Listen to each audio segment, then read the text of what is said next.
keratosis. Frictional keratosis adalah plak putih dengan permukaan kasar dan berjumbai yang diidentifikasi dari sumber iritasi yang biasanya akan sembuh sendiri apabila iritasi dihilangkan. Gambaran klinisnya berupa plak berwarna putih agak tidak beraturan dalam pola difus menutupi area trauma, lalu permukaan kasar, dan berjumbai yang sangat jelas.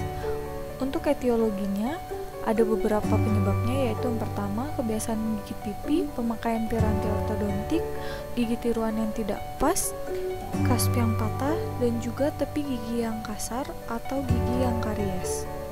Lalu untuk rencana perawatannya, yaitu KIE kepada pasien. Untuk prognosisnya sendiri baik. Lalu pemeriksaan penunjang yang bisa dilakukan adalah biopsi untuk mengecualikan faktor premalignan dan juga dapat dilakukan pemeriksaan histopatologis. Selanjutnya adalah geographic tongue. Geographic tongue adalah suatu lesi inflamasi pada lidah yang bersifat jinak dan tidak memiliki kecenderungan berubah menjadi ganas. Gambaran klinisnya yaitu tampak berwarna kuning, putih atau abu-abu pada bagian tepinya dengan bentukan yang irregular.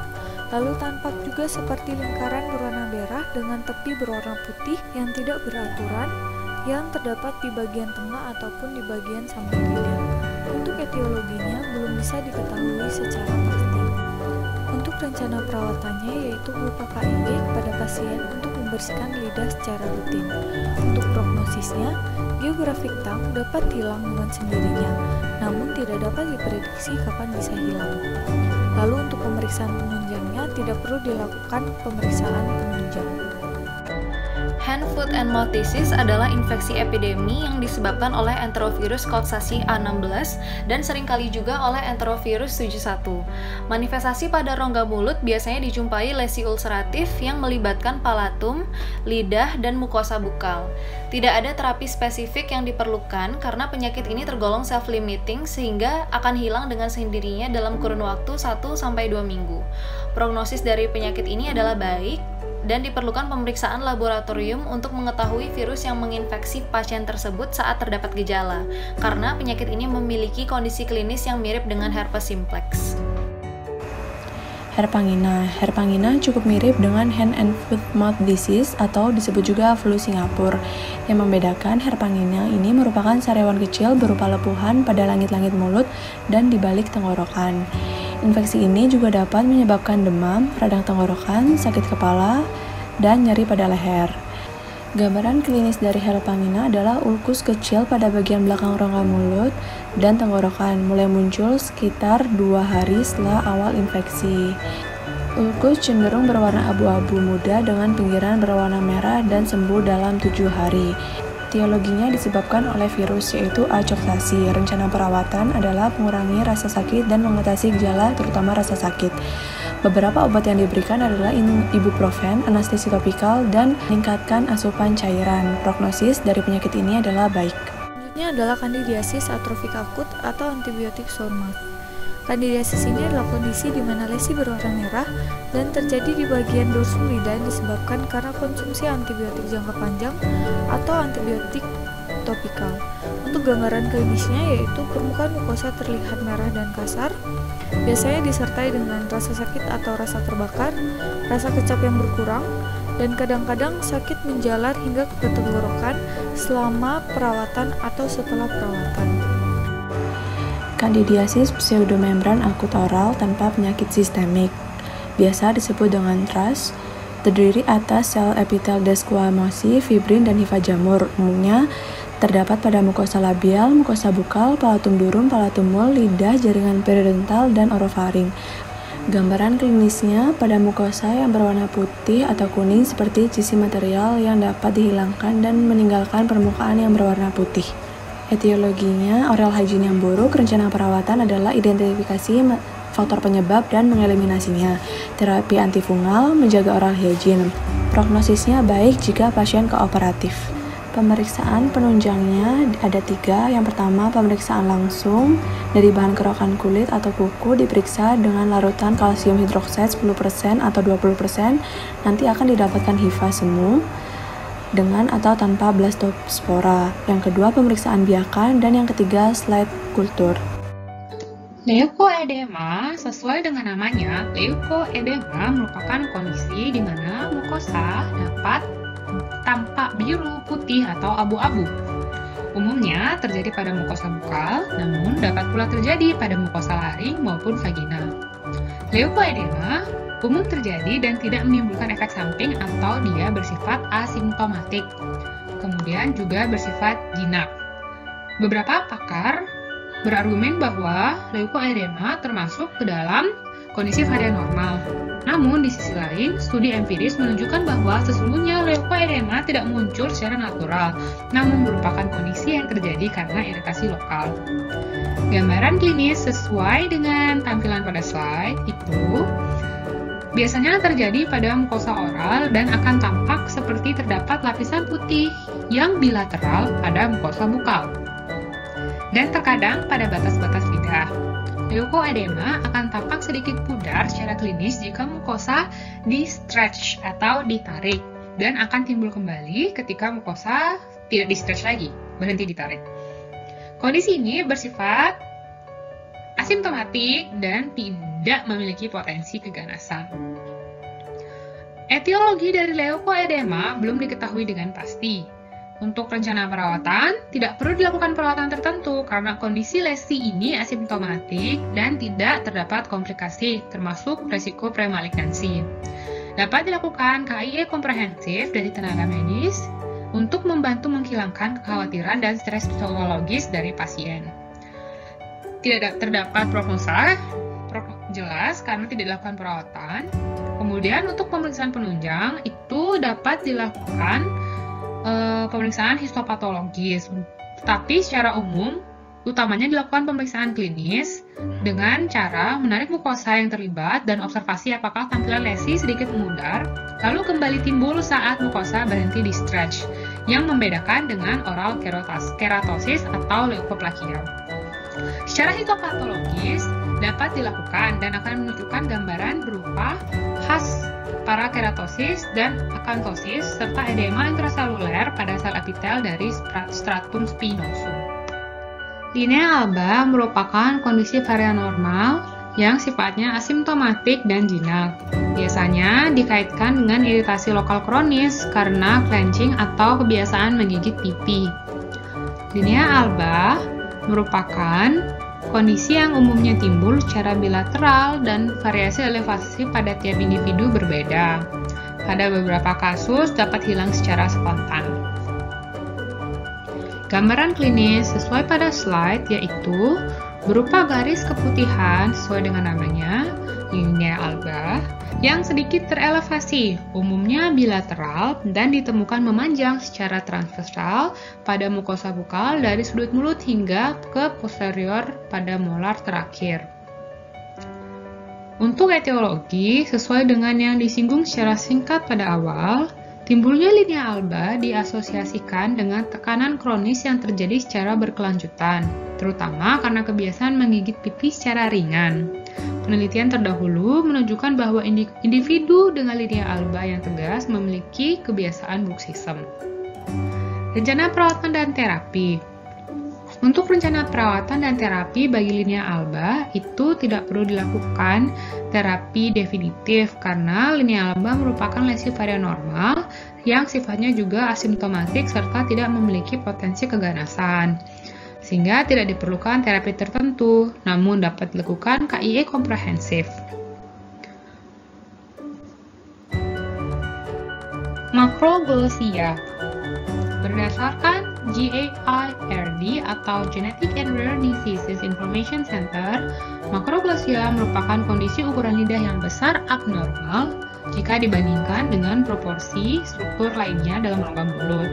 Makroglossia merupakan kondisi yang umumnya timbul sebagai kondisi sekunder dari kelainan lain yang timbul sejak lahir atau kongenital maupun yang bersifat acquired.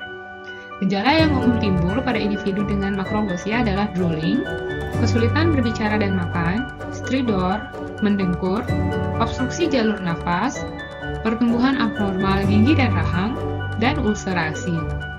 Penyakit kongenital yang diasosiasikan dengan makroglossia contohnya adalah Down syndrome, Beckwith-Whitman syndrome, primary amyloidosis, dan congenital hypothyroidism. Pada kondisi non-kongenital, pencetus dapat berupa trauma, kanker, kelainan endokrin, serta penyakit inflamasi dan infeksius. Makroglosia dapat pula timbul karena faktor genetis melalui autosomal dominan. Gambaran klinis. Gambaran klinis berupa lidah dengan ukuran abnormal atau lebih besar dibandingkan dengan proporsi dari struktur lain dalam rongga mulut. Lidah dapat menjulur atau protruding keluar sehingga bibir tidak menutup sempurna. Dapat terlihat gambaran bekas tampak oklusal pada gigi pada permukaan lateral lidah. Etiologi. Makroglosia dapat timbul karena berbagai pencetus kongenital maupun non-kongenital. Makroglosia yang timbul tanpa pencetus primer belum diketahui etiologi pastinya.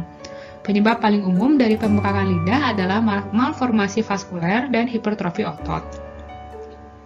Rencana perawatan dan terapi. Terapi dan prognosis makroglosia bervariasi, tergantung penyebab timbulnya makroglosia sendiri. Pada kasus ringan yang tidak menimbulkan gangguan, tidak perlu dilakukan perawatan tertentu. Namun, pada kasus-kasus yang lebih parah, dapat dilakukan terapi bicara atau operasi untuk mengurangi ukuran lidah atau glosektomi. Terapi lain dapat berupa perawatan ortodonti terhadap gigi-gigi yang malposisi karena makroglosia. Untuk kasus di mana makroglosia timbul sebagai kondisi sekunder, perlu dilakukan penata laksanaan terhadap pencetus primer. Pemeriksaan penunjang. Umumnya, diagnosa ditegakkan melalui pemeriksaan klinis.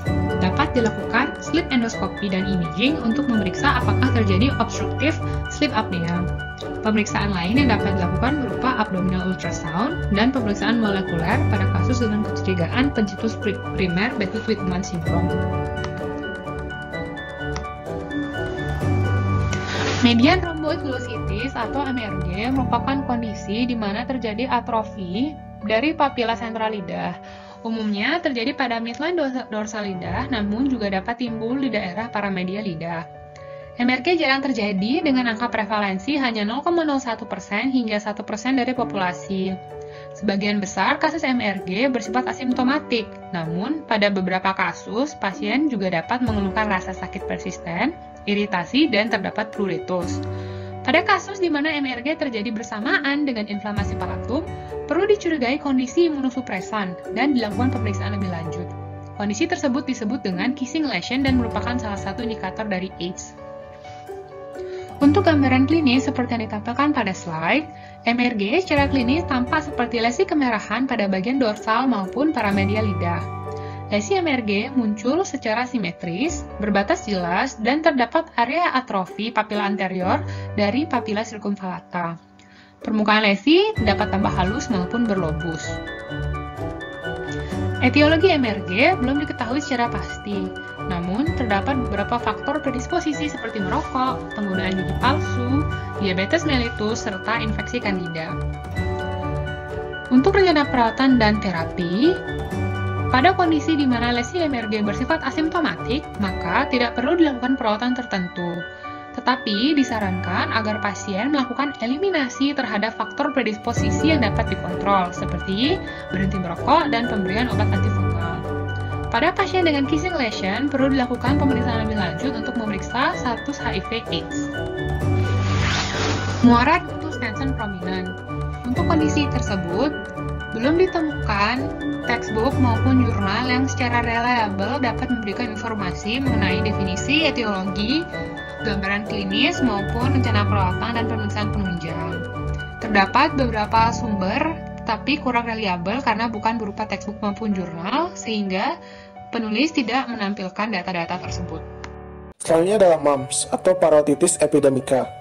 Nah, ini merupakan infeksi virus yang menular akut dan ditandai dengan pembengkakan kelenjar ludah, bisa secara unilateral ataupun bilateral.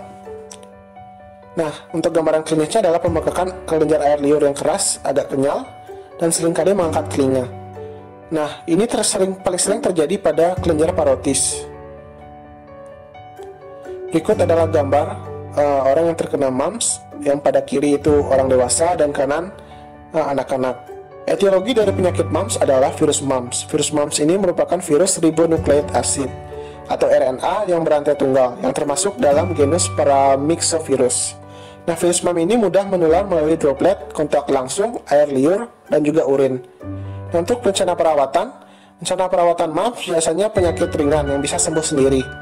Nah, perawatannya adalah perawatan suportif untuk setiap gejala yang muncul, seperti pemberian obat analgesik dan juga kompres dingin atau hangat. Untuk pembengkakan parotis. Nah, untuk prognosisnya, secara umum prognosis penyakit ini adalah baik. Untuk pemeriksaan penunjangnya yang bisa dilakukan adalah uji fiksasi komplement, inhibisi hemaglutinasi, dan juga ELISA. Nah, ini adalah papilla circumvallata prominent. Nah, ini adalah fase normal rongga mulut yang berupa penonjolan berbentuk bulat pada sepertiga posterior lidah. Nah, untuk gambaran klinisnya adalah ini terjadi pada posterior dosum lidah. Terdapat papula yang berbentuk bulat dan berbatas jelas. Papula berjumlah 3-14, berukuran 2-4 mm. Warna dari papula sama seperti jaringan di sekitarnya. Nah, untuk etiologinya adalah idiopatik dengan faktor predisposisi adalah virus koksasi tipe A, GERD, makanan pedas dan panas, trauma, alergi terhadap makanan tertentu, merokok, dan juga defisiensi vitamin. Rencana perawatan karena ini variasi normal hanya perlu dilakukan edukasi pasien dan juga menghilangkan faktor predisposisinya. Nah, ini adalah papilla foliata prominent.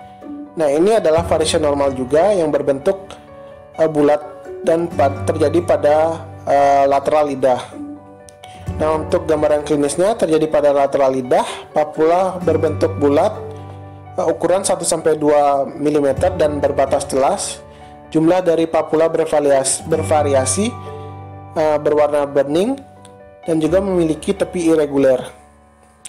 Nah, untuk etiologinya adalah idiopatik dan faktor predisposisinya adalah lingual tonsil yang meradang, infeksi bakteri, dan juga tepi gigi yang tajam. Selanjutnya, untuk rencana perawatan, karena ini variasi normal hanya perlu dilakukan edukasi pasien dan juga menghilangkan faktor predisposisinya. Primary HSV infection atau infeksi virus herpes simplex di sini paling sering menyerang anak berusia 2-4 tahun. 50% dari kasus tidak menunjukkan gejala apapun, namun sisanya menunjukkan gejala yakni demam dan malaise, nyeri pada rongga mulut dan orofaring, dan juga gambaran vesikel pada mukosa oral dan pecah menjadi ulcer. Gangguan ini juga sering disebut oleh orang awam sebagai giginya lagi tumbuh nih, makanya sakit demam seperti itu. Nah, pada anak-anak berusia 6 bulan ke bawah jarang sekali terserang penyakit seperti ini karena biasanya masih membawa antibodi bawaan dari sang ibu.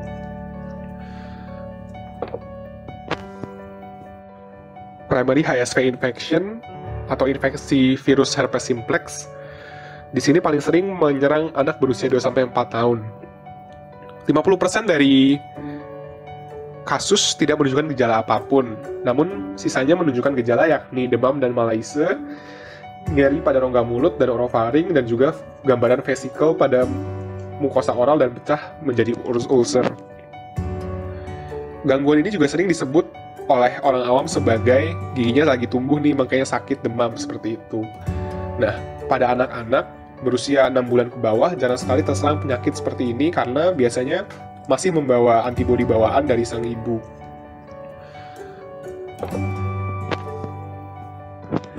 Untuk etiologinya sendiri, jadi terkait dengan virus herpes simplex sendiri, di sini adalah HSV tipe 1 pada anak-anak. Jika penyakit ini menyerang orang dewasa, biasanya adalah pada orang dewasa yang dengan perilaku seksual tidak sehat. Dan virusnya adalah HSV tipe 2. Virus harus berkontak dengan mukosa atau kulit yang terabrasi atau luka untuk bermanifestasi. Makanya sering dibilang bahwa kalau anak lagi tumbuh gigi itu bisa panas. Nah, ini adalah sebenarnya infeksi herpes simplex primer. Untuk HSV primer ini dapat dideteksi menggunakan ultrasound pemeriksaan darah, tapi sebenarnya tidak begitu diperlukan karena pada infeksi primer ini biasanya akan pulih sendiri dari anaknya. Bisa diberikan berupa terapi penunjang seperti paracetamol untuk panas, antipiretik seperti itu, dan juga untuk kortikosteroid. Nah, terapi hanya untuk rasa sakit dan juga demam biasanya. Namun jika memang diperlukan dapat diberikan antivirus berupa acyclovir. Nah, jika sebelumnya telah dijelaskan untuk HSP primer, infeksi HSP primer, dilanjutkan dengan infeksi HSP rekuren atau yang berulang. Jadi setelah saat infeksi HSP primer ini selesai atau sembuh, virusnya tidak akan mati atau hilang dari tubuh, namun akan memasuki fase inaktif atau fase dorman pada ganglia trigeminal. Nah, kemudian virus ini akan menunggu saat imun kita rendah atau ada suatu trigger yang menciptakan bahwa virus ini akan kembali menyerang pada tubuh kita. Nah, virus HSP tadi yang berdiam di ganglia trigeminal akan diaktifkan kembali oleh sinar ultraviolet. Kemudian sistem imun yang menurun juga dapat diperparah dengan infeksi saluran nafas atas dan juga trauma. Terapi untuk HSP rekuren ini juga sama seperti primer, namun diperlukan antivirus di sini. Antivirusnya berupa acyclovir tablet dan juga krim. Nah, setelah itu dapat lakukan pencegahan lebih lanjut, yakni menggunakan proteksi dari sinar ultraviolet atau sunblock, dan juga kita bisa memberikan terapi suportif, yakni vaselin untuk melembabkan bibir. Selain itu juga diberikan terapi-terapi lainnya yang suportif seperti antipiretik dan juga anti nyeri. Recurrent intraoral herpes terkait gangguan hematologi merupakan salah satu penyakit yang bermanifestasi karena infeksi rekuren yang disebabkan oleh herpes simplex virus. Penyakit ini memiliki ciri-ciri seperti melepuh, gatal, nyeri, dan munculnya vesikel pada mukosa intraoral. Etiologi pada kasus penyakit ini sendiri adalah reaktivasi herpes simplex virus yang dapat diakibatkan oleh stimulus stres, emosi, demam tinggi, paparan sinar ultraviolet, trauma jaringan, baik oral maupun jaringan saraf, imunosupresi, dan gangguan hormon. Rencana perawatan dari penyakit ini adalah pemberian medikasi antivirus topikal seperti krim acyclovir 5% atau pemberian medikasi sistemik seperti valacyclovir atau famciclovir sebanyak 500-1000 mg 3 kali sehari. Prognosis dari recurrent intraoral herpes ini di mana lesi akan berangsur sembuh dalam waktu 7-10 hari dengan tidak meninggalkan bekas luka. Stomatitis aftosa recurrent adalah penyakit yang cukup umum terjadi dan memiliki karakteristik ulcerasi mukosa mulut yang nyeri, recurrent, dan dapat tunggal maupun multiple. SAR ini dapat dibagi menjadi 3 klasifikasi, yaitu SAR minor, SAR mayor, dan SAR herpetifon. SAR sendiri memiliki ciri awal erosi superficial baik tunggal maupun multiple yang biasanya dilapisi oleh membran keabu-abuan. SAR mayor sendiri memiliki ciri ulcerasi yang besar dan nyeri, berukuran di atas 1 cm dan biasa dapat berjumlah 1 hingga 10 pada bibir, pipi, lidah, maupun palatal mulut, dan menyebabkan kesulitan makan dan nyeri yang sangat sakit. Lesi ini dapat bertahan hingga 6 minggu dan akan meninggalkan bekas luka ketika sembuh. Kemudian SAR minor. SAR minor sendiri sedikit berbeda dengan SAR mayor. Perbedaannya adalah ukuran yang lebih kecil, yaitu 1 cm, kurang dari 1 cm. Sedikit agak nyeri, namun akan sembuh dalam waktu 10 hingga 14 hari dan tidak meninggalkan bekas luka. Kemudian pada SAR herpetiform biasanya akan memiliki ciri multiple yang berukuran kecil, kurang dari 5 mm. Juga ulcerasinya dangkal dan dapat berjumlah hingga 100 ulcer dan dapat terjadi di lokasi maupun di mukosa oral manapun dan dapat sembuh dalam waktu 1 hingga 2 minggu dan tidak menimbulkan bekas luka. Kemudian terdapat berbagai faktor etiologi yang dapat menyebabkan SAR ini, seperti infeksi bakteri Streptococcus angina, kemudian yang biasanya ditemukan pada lesi ini ketika diisolasi. Kemudian ada kelainan imunologis, yaitu respon imun tubuh yang berlebihan, defisiensi zat besi, vitamin B12 dan asam folat, trauma, kondisi psikis seperti stres, kondisi endokrin, seperti pada wanita banyak terjadi sebelum fase menstruasi dimulai. Kemudian faktor alergi juga, dan seperti alergi makanan atau pada penderita yang memiliki riwayat alergi asma. Dan juga terdapat faktor-faktor sistemik seperti Crohn's disease, ulcerative colitis, dan gluten sensitive enteropati. Untuk rencana perawatan dan terapinya, tidak terdapat perawatan khusus pada kasus SAR, namun biasanya dapat diberikan steroid lokal untuk menghilangkan rasa nyeri. Dan juga pada kasus-kasus defisiensi vitamin B12, asam folat, dan besi dapat diberikan suplemen. Dan juga dapat diberikan pemakaian obat. Untuk prognosa dari SAR ini akan baik, di mana Lesti akan sembuh dalam hitungan hari hingga beberapa minggu, dan dapat meningkatkan kenyamanan pasien apabila perawatan seperti mengkonsumsi multivitamin dan memakai obat anti nyeri. Stomatitis nikotina. Stomatitis nikotina merupakan penyakit keratosis yang berhubungan dengan tembakau dan terjadi pada palatum burung yang dapat meluas hingga palatum molar. Gambaran klinis dari stomatitis nikotina ini adalah mukosa memutih dan akan tampak terpecah-pecah dan membentuk krater yang menonjol dan bertitik merah. Ini dikarenakan adanya inflamasi pada ujung ductus dari kelenjar saliva minor yang ada di palatum. Tingkat keparahannya sangat beragam dan penderita biasanya tidak memiliki keluhan lain. Kondisi ini biasanya lebih umum terlihat pada perokok yang memakai pipa dan lebih berkaitan dengan panas pembakaran produk tembakau, bukan dari berasal kandungan nikotinnya. Kemudian tidak ada perawatan khusus yang dibutuhkan pada kasus ini karena kondisi ini akan sedikit demi sedikit membaik dan menghilang ketika kebiasaan merokok dihentikan. Prognosa dari kasus ini sangat baik. Kondisinya apabila penderita menghentikan kebiasaan merokok dan tidak memiliki potensi keganasan. Thermal burn. Thermal burn sendiri merupakan lesi pada mukosa oral yang disebabkan karena mukosa yang terkena atau tertelan substan yang panas seperti makanan atau minuman panas, gas, dan vapor pada temperatur tinggi. Secara klinis, kondisi dari thermal burn ini adalah lesi akan tampak merah atau bahkan putih, dan juga lesi nyeri kemerahan ini akan menyebabkan mukosa terkelupas sehingga menyebabkan erosi. Keparahan dari lesi ini akan bergantung pada kedalaman mukosa atau kulit yang terbakar. Pada kerusakan yang luas dan berat, jaringan dapat nekrosis. Pada lesi-lesi yang ringan, lesi dapat sembuh dengan sendirinya dengan penyebab terjadinya thermal burn sendiri adalah kontak atau terkena zat panas yang biasanya terjadi karena menelan makanan atau minuman panas.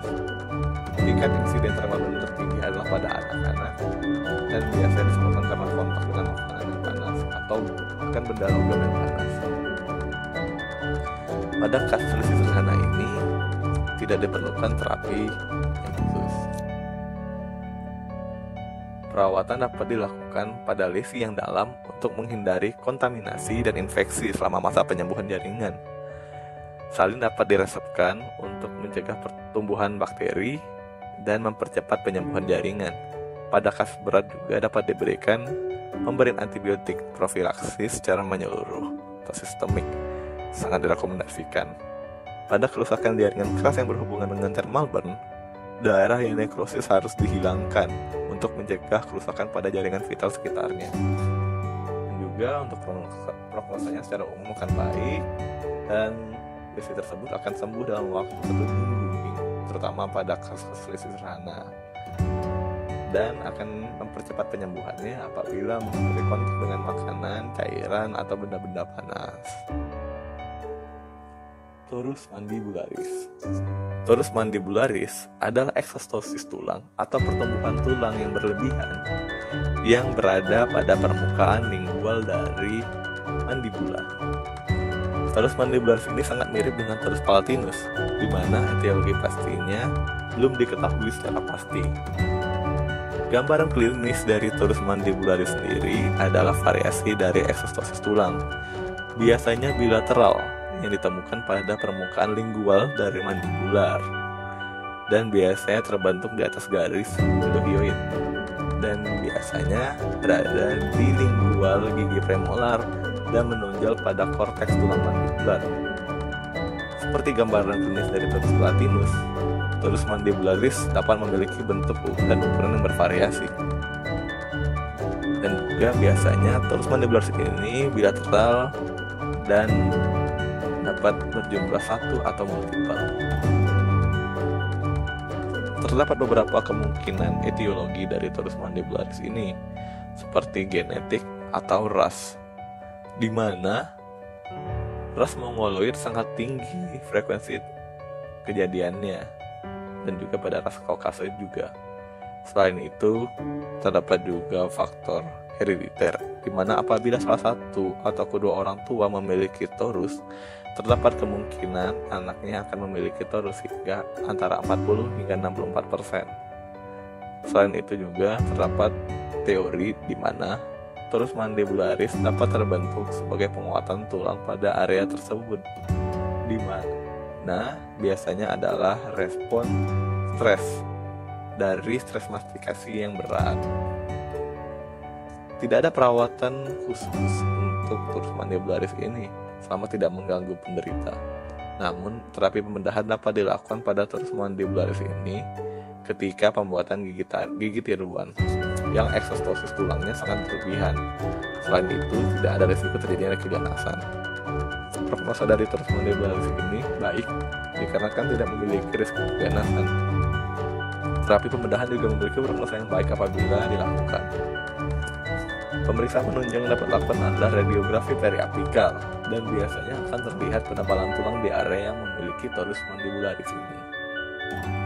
Torus palatinus adalah massa tulang yang keras yang umumnya muncul dari garis tengah palatum durum berbentuk tonjolan dengan diameter kurang dari 2 cm, namun dapat bertambah besar juga. Biasanya, torus ini tidak menimbulkan rasa sakit kecuali jika mukosa tipis yang menutupinya mengalami trauma. Tidak ada manajemen aktif yang wajib dilakukan, namun pada pasien yang menggunakan gigi tiruan, torus palatinus ini dapat mengganjal basis gigi tiruan sehingga harus dihilangkan dengan tindakan bedah menggunakan conservative surgical excision. Kemungkinan yang terjadi apabila torus ini tidak dihilangkan pada pasien menggunakan gigi tiruan adalah gigi tiruannya tidak stabil dan mudah retak atau patah. White sponge nevus atau WSN. WSN adalah kelainan herediter yang jarang terjadi, di mana membran mukosa mengalami hiperplasia diskeratotik. WSN merupakan kelainan autosomal dominan dengan penetrasi bervariasi.